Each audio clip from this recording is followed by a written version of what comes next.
Wife said she couldn't bring me to her college reunion because they banned spouses, but then her friend texted me photos of her spending the time with her ex-boyfriend.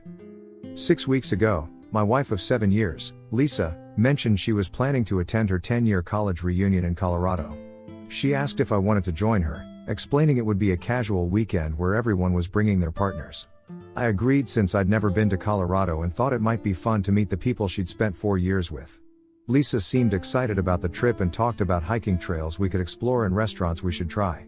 She even suggested extending our stay for a couple extra days to make it a mini vacation. We booked flights together and I took time off work. I purchased some new hiking boots and a jacket suitable for Colorado weather. Lisa and I spent evenings looking at photos of her college days, and she pointed out friends I would meet. There was Mark, who had been at our wedding with his wife, Jennifer, who had introduced Lisa to her first job, and Carlos, who organized an annual charity run that Lisa participated in. I noticed she never mentioned Tyler, her college boyfriend, though I knew from previous conversations that he had been an important part of her college experience. They had dated for nearly 3 years before breaking up during their senior year. Then, about 10 days before the trip, Lisa told me the reunion organizers had changed their minds and weren't allowing spouses anymore due to venue capacity limitations. She seemed disappointed and apologized for the change. I told her it was fine and I'd use the weekend to catch up on projects around the house. I noticed she quickly changed the subject whenever I asked for more details about the new arrangements. When I specifically asked which other spouses had been uninvited, she vaguely mentioned Mark's wife and a few others before bringing up an issue with her work project.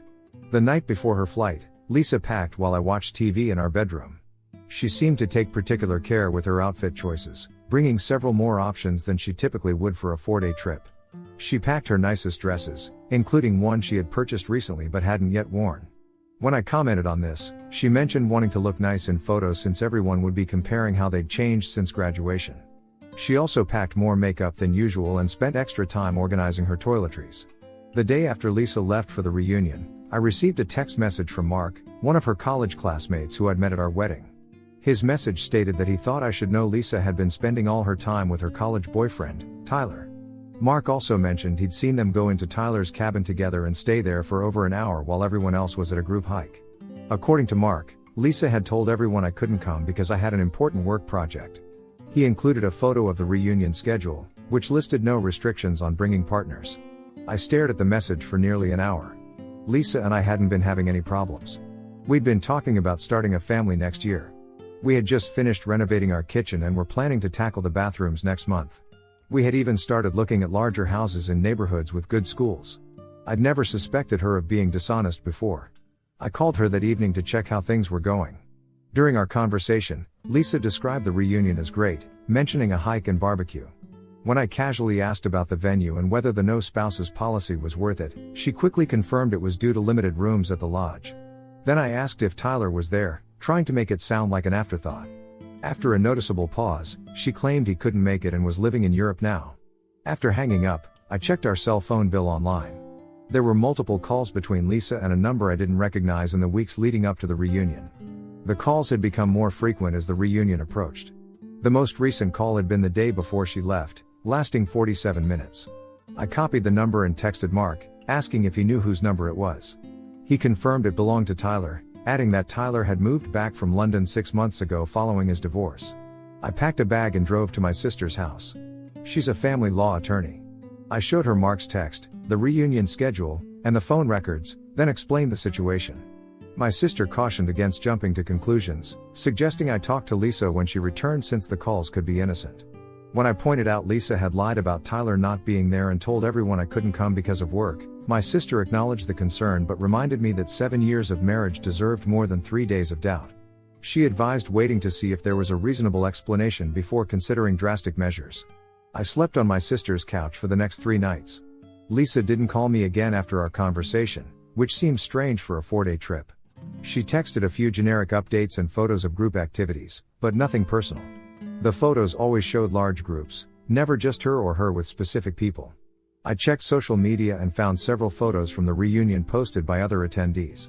In 3 of them, I could see Lisa and Tyler in the background, standing close together. In one, his hand was on her lower back. In another, they were sitting apart from the main group, deep in conversation. When she was scheduled to return, I went back to our house to confront her. I printed out the phone records, screenshots of the photos I'd found online, and the reunion schedule showing no spouse restrictions. I placed them on the kitchen table and waited. When Lisa walked in and saw me sitting at the kitchen table with papers spread out, her smile faded. Her expression shifted from surprise to concern as she noticed the documents. During our confrontation, Lisa admitted Tyler was at the reunion but insisted nothing happened and they were just friends now. When pressed about her lies, she confessed the organizers hadn't actually banned spouses, she just thought it might be awkward since Tyler would be there. She claimed she was trying to avoid an uncomfortable situation for everyone. When I showed her the phone records of her 47-minute call with Tyler the day before the trip, she tried to deflect by calling my checking of phone records invasive. She claimed Tyler had called about the reunion because he was nervous about seeing everyone after his divorce and wanted to know who was coming.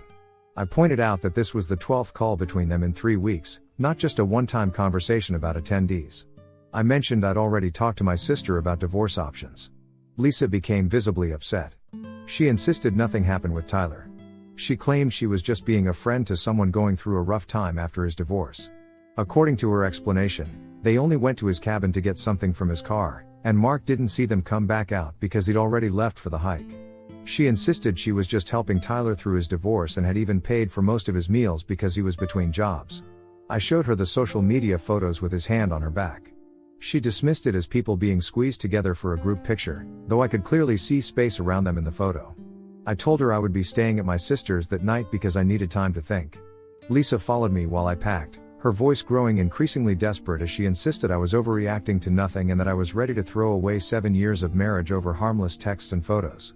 She brought up our future plans for children and the house we had been considering buying. As I zipped up my bag, she blocked the bedroom doorway, pleading for me to stay and talk things through.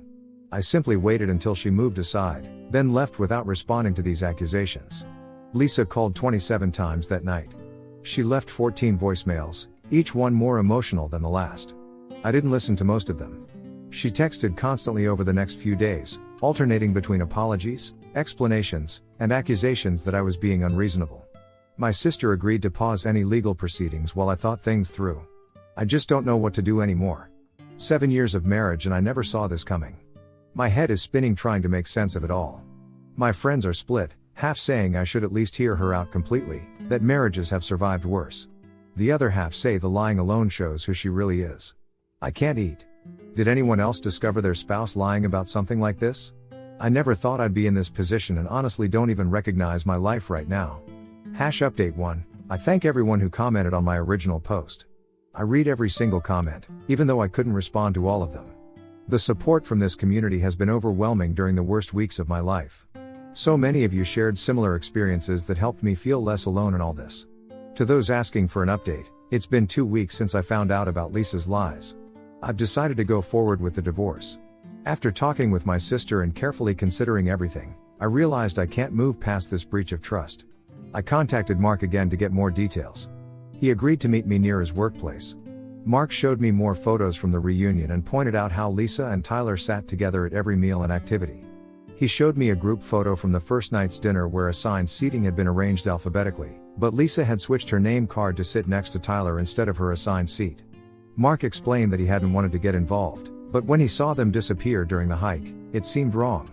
His wife had noticed too and encouraged him to tell me.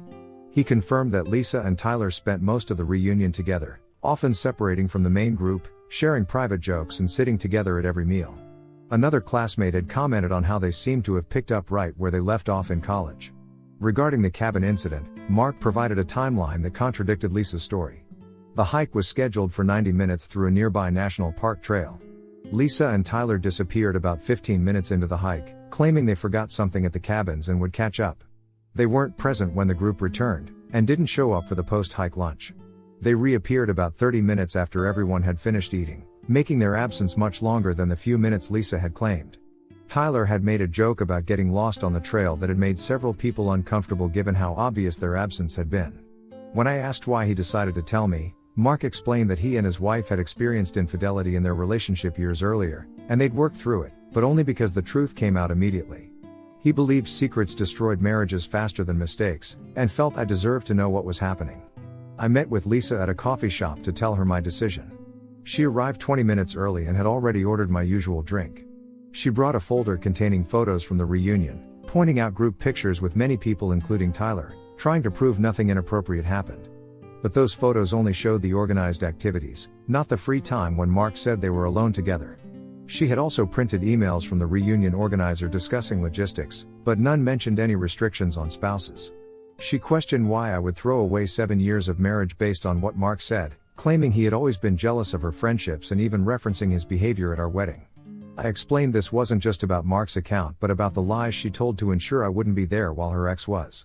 The fact that she had created an elaborate deception rather than simply being honest about the situation showed a fundamental breakdown of trust.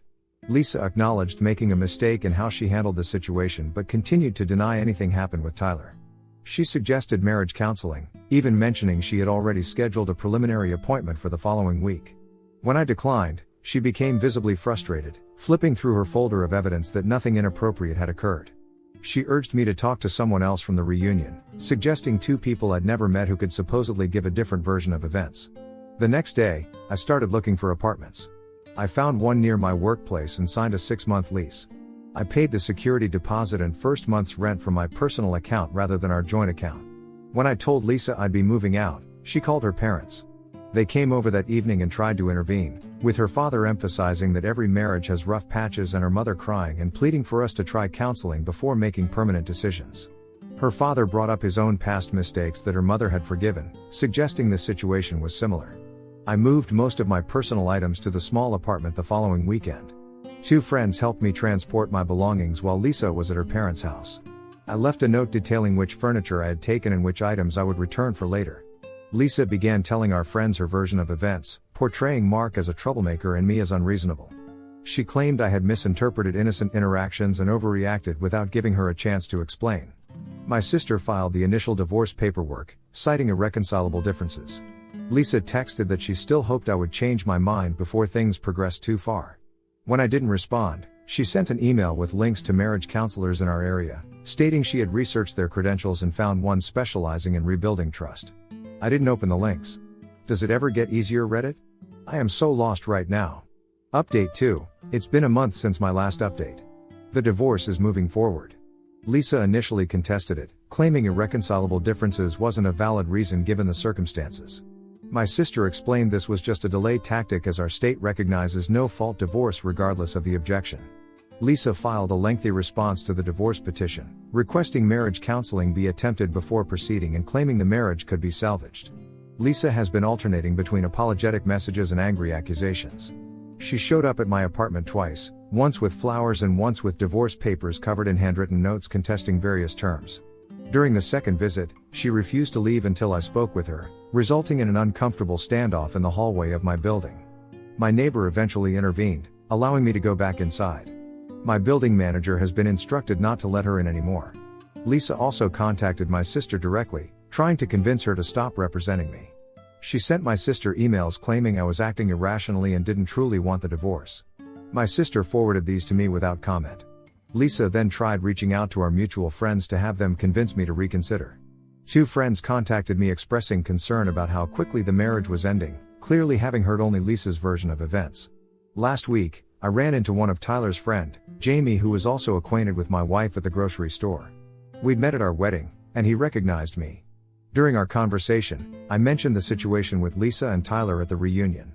Jamie appeared confused and revealed that Tyler had told him Lisa was all over him the whole weekend.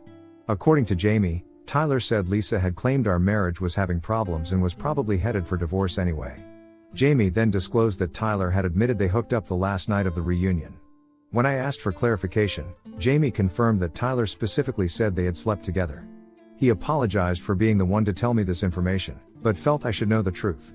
Jamie added that Tyler had mentioned feeling conflicted about the situation because he knew me from the wedding, but Lisa had been so persistent and had assured him our marriage was essentially over already.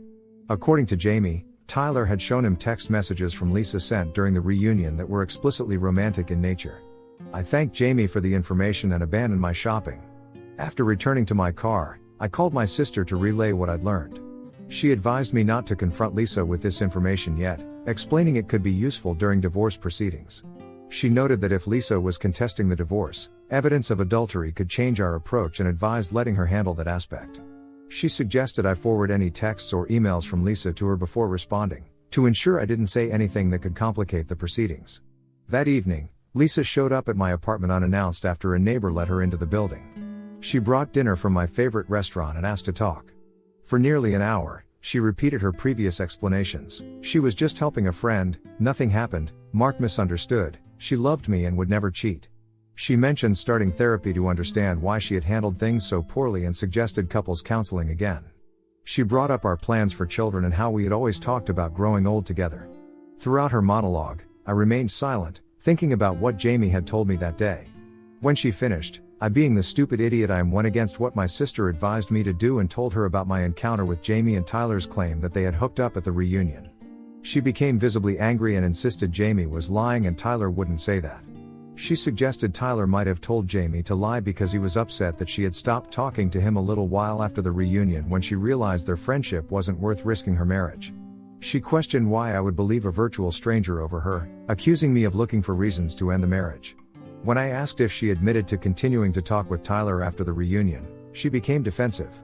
She gathered her things and left abruptly, slamming the door behind her. The next day, she sent a long email claiming she had contacted Tyler, who denied telling Jamie anything about hooking up. According to her, it was all a misunderstanding or deliberate sabotage. A week later, I received a call from Tyler. He explained that Lisa had been calling him repeatedly, sometimes from different numbers when he blocked her, accusing him of spreading rumors. He claimed he just wanted the drama to end.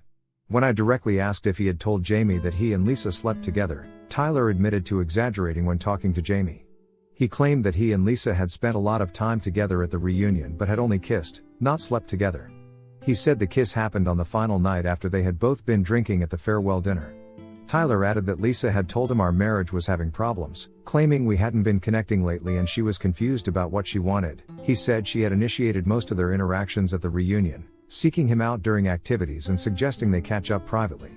When I mentioned that we had been planning to have a baby the following year and weren't having problems, Tyler sounded surprised. He apologized for his part in the situation, admitting he should have kept his distance knowing she was married.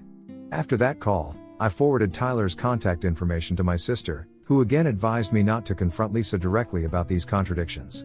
She suggested letting the legal process proceed without adding more emotional confrontations.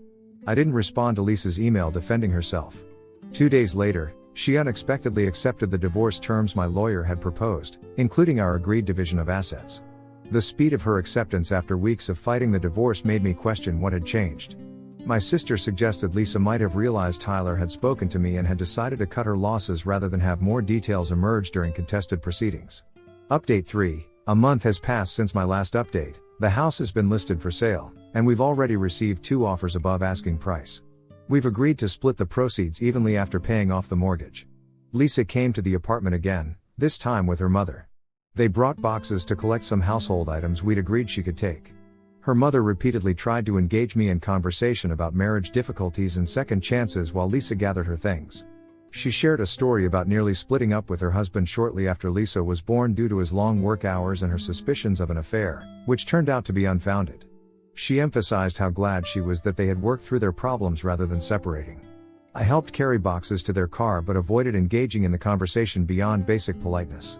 As they were about to leave, Lisa asked to speak with me alone while her mother waited in the car. Her mother seemed reluctant to leave us, glancing back several times as she walked to the vehicle. Once alone, Lisa's demeanor changed. She appeared more somber than during previous interactions. She stated she needed to clear her conscience and admitted lying about why I couldn't come to the reunion and spending significant time with Tyler there. However, she insisted they never slept together and only shared one kiss after the farewell dinner when they had both been drinking. She claimed she stopped it from going further and had immediately regretted the kiss. She didn't understand why Tyler would tell Jamie they had hooked up, suggesting perhaps in his mind a kiss counted as hooking up, or he was exaggerating to save face. She also acknowledged deleting text messages between her and Tyler before the reunion, admitting their conversations had sometimes ventured into reminiscing about their past relationship, which she knew would hurt me if I saw them. She claimed the cabin incident had been innocent. They had gone to get something from his car but had ended up talking for longer than intended about his recent divorce and his feelings of failure. When I asked why she was telling me this now, Lisa explained that since the divorce was happening regardless, she wanted me to know the truth. She acknowledged making a series of bad decisions and facing the consequences, but maintained she wasn't unfaithful to that extent. She also denied having doubts about our marriage before the reunion, contradicting what Tyler had told me, and suggested he might have misunderstood something she said about being nervous about having children. She handed me an envelope containing concert tickets for a band we both enjoyed. She said she had purchased them before the reunion as a surprise for our upcoming anniversary. She didn't expect me to use them with her but thought I might want them anyway. I accepted the envelope without comment. After she left, I received a text from Tyler stating Lisa had asked him to message me. He reiterated that they didn't sleep together at the reunion but only kissed. He admitted telling Jamie something happened while drunk but insisted that was an exaggeration. He apologized for his role in the situation and promised not to contact either of us again. Their stories now matched, which briefly made me pause. However, I then recalled all the previous lies. Even if they only kissed, Lisa had created and lied to spend time with an ex-boyfriend, then lied repeatedly when confronted. Whether they had sex or just kissed didn't change the fundamental breach of trust. The fact that both their stories had evolved over time made me question this latest version as well. The next day, Mark sent me screenshots of a heated exchange between him and Lisa, where she blamed him for ruining her marriage by texting me. In her messages, she called him a backstabbing friend and accused him of misinterpreting innocent interactions. In his responses, Mark stood by everything he told me and added that several others at the reunion had noticed Lisa and Tyler's behavior but weren't comfortable getting involved. He mentioned specific instances I hadn't heard about before, including Lisa and Tyler disappearing from an evening bonfire for over an hour. In her messages to Mark, Lisa admitted she and Tyler had discussed their past relationship during the reunion and reminisced about old times. She accused Mark of making assumptions about their cabin time but notably didn't deny they'd been alone together for longer than she'd initially claimed. She also referenced inside jokes and harmless flirting that shouldn't have been taken seriously by observers. For me, each new piece of information only confirmed my decision. Even this late admission about the kiss appeared to be a partial truth designed to explain away Jamie's revelation while minimizing her actions. The pattern of deception, followed by minimal admissions only when confronted with evidence, had destroyed any foundation of trust. I focused on establishing my new life. I purchased furniture for my apartment instead of using the temporary pieces I'd brought from our house. My sister introduced me to her husband's friend who needed help renovating his basement, which has given me a project to focus on during evenings and weekends. Lisa has stopped reaching out as frequently. According to mutual friends, she's been telling people she made a mistake but that my unwillingness to forgive is the real reason our marriage ended. Some believe her, others don't. I've stopped trying to correct the record or defend my decision. Those who know me understand, and those who don't aren't important to my future. The divorce will be final in the coming months, hopefully as soon as possible. I will update then. Final update, the divorce was finalized last week. I expected to receive the final papers without any drama, but that's not what happened. 2 days before our divorce was to become official, I received an email from Lisa. The subject line was the whole truth. I almost deleted it without reading, but curiosity got the better of me. In the email, Lisa finally admitted that she and Tyler had indeed slept together during the reunion. Not just once, but twice. She claimed she'd been fighting the divorce so hard at the start because she couldn't face admitting the full truth, even to herself. According to her email, Tyler had reached out to her a month before the reunion, and they'd been communicating regularly. When she learned he was attending, she deliberately created the story about spouses not being welcome. She provided details I hadn't known before. Their first night together had been planned in advance, not a spontaneous decision influenced by alcohol as she had previously suggested. She had arranged to meet him at his cabin after the welcome dinner, claiming to others she needed to make a work call. Their second encounter occurred after the farewell dinner, when most attendees were distracted by group activities. She expressed regret for everything and especially how she'd tried to make me look unreasonable to our friends for wanting a divorce. She acknowledged manipulating the situation by only admitting to parts of the truth when confronted with evidence. She ended by saying she wasn't asking for forgiveness, just wanting to stop living with the lies. I forwarded the email to my sister without comment. She called me immediately to check if I was okay. I confirmed I was fine, having suspected as much all along. When she asked if I wanted to use this admission in the divorce proceedings, I declined, stating the terms were fair as they were and I just wanted it completed. The documentation was filed in my records, but I saw no benefit in using it to punish Lisa further. I didn't respond to Lisa's email. There was nothing left to say. The day after the divorce was finalized, Lisa's sister called me. We had always gotten along well during family gatherings. She'd learned about Lisa's confession email and wanted to apologize for how her family had treated me throughout the process. She explained that Lisa had finally told their parents everything, and they were mortified about how they had pressured me to reconcile. I assured her it wasn't their fault, as they were simply supporting their daughter as should be expected. She emphasized that they wanted me to know they didn't blame me for how things turned out, with her father feeling especially bad about what he had said to me during his intervention attempt. 2 days later, I received another email from Lisa requesting to meet one last time to return some of my personal items she'd found while packing up the house, which we had decided to sell as part of the divorce settlement. I agreed to meet. Lisa arrived 10 minutes late and handed me a small box containing an old watch that had belonged to my grandfather, some photographs from my childhood that had been mixed with hers. The watch had been missing for months, and I had accused Lisa of misplacing it during cleaning. She admitted she had found it long ago but had hidden it during an argument, then forgotten about it until packing. After an awkward silence, she thanked me for not using her confession email against her legally. I simply stated that wouldn't have benefited either of us. Her appearance had changed, she had cut her hair short and looked thinner than when I'd last seen her. She mentioned continuing with therapy, trying to understand her actions. We finished our coffee in silence. As we were about to leave, she asked if I would consider staying in touch occasionally, as friends. I declined politely, explaining I thought a clean break would be healthier for both of us. She nodded and didn't push further. Thank you, Reddit, for being there through this entire journey. When I first posted here around a year ago, I was completely lost. Your advice, support, and similar stories helped guide me through the darkest period of my life.